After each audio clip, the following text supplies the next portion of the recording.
Okay, welcome back. It's week 3. If you haven't caught my other 2 videos, week 2 and week 1, go back and have a look at those. Obviously, it's important to understand what I'm doing, watch it from the beginning, see my progress. I'm going to start off today just by weighing myself so you can see the progress so far.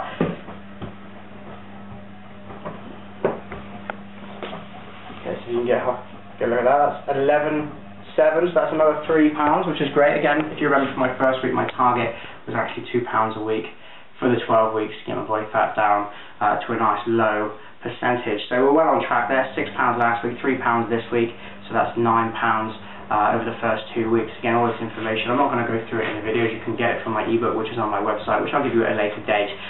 What have I been doing this week? Okay, first kicking off with diet. Again, keep my protein nice and high. Obviously, I want to spare as much muscle tissue as possible because muscle is a main regulating factor for how fast your metabolism is. We want that to be as high as possible over the next 12 weeks while we're burning a lot of fat. So keep my protein levels up to support my muscle. I've been upping my cardio a little bit from the previous week. Obviously, I'm not going too mad at the beginning. I want to progressively increase this to keep my body changing over the whole 12 weeks. I did 2 cardio sessions last week, that's it. 20 to 25 minutes, just progressive cardio, nothing too strenuous. I did a weight training session, I did the whole body, only a couple of sets per muscle group. Obviously going to split that up over week 2, go to more of a split bodybuilding routine where I train 2 or 3 muscle groups per session, but for now, just the whole body once a week. I'm doing the whole body, more like a kind of circuit format rather than anything else. We did Hannah Waterman's DVD last night, pretty good. They use intervals, which is a great way of burning calories. It's much more effective than doing slow continuous cardio. They also use weights again, which is going to help support your muscle, which will again keep your metabolism nice and high. Training with weights is a great way to basically burn more calories in a session, because when you finish doing cardio, your metabolism kind of slows down back to its base rate. If you train with weights after the session, your metabolism's kind of up there a little bit longer while your muscles are actually repairing the damage that you've actually done with the weights. So you keep your metabolism going a little bit faster and longer by just using simple weight training techniques.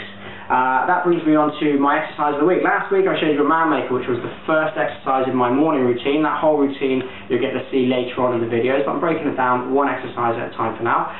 The exercise I'm going to show you today is a superset. It's a combination of squatting exercises. We're going to do a slow squat followed by a jump squat. So we're actually working with tempo. If you work with tempo, it's a great way to kind of get more muscle fiber recruitment in the exercise. Training at one constant speed, you're only going to recruit a certain amount of muscle fibers. You've got different types of fibers in your body that respond to different types of training. So by training with different tempo, you can actually recruit a higher amount, therefore getting a better workout. So the first exercise is a slow squat. So what I'm going to do is hands out in front, keep the weight through the heels, abs nice and tight, chest nice and proud, come down nice and slow for about the count of 4. And come back up again for about the count of 4. I'm going to go through 10 of those, and as soon as I finish the 10, no resting, I'm going to go straight into a jump squat, which is again nice and slowly down to the base point, pause, take all the momentum out, and then jump as high as you possibly can, and back down in that low position. So again, you're working with 2 different tempos. Nice and slow on the first one, 10 reps, go straight into your second set of 10, where you're accelerating, trying to get as high as you possibly can for another set of 10. That'll follow straight on from the man makers that I showed you last week. Next week we'll add the 3rd exercise in the sequence, and we'll be happy to see you then. Thanks for tuning in again, guys. We'll see you again in another week. Again, my target is 2 pounds of weight loss. Hopefully it'll be 2 to 3, and we'll have another update for you then.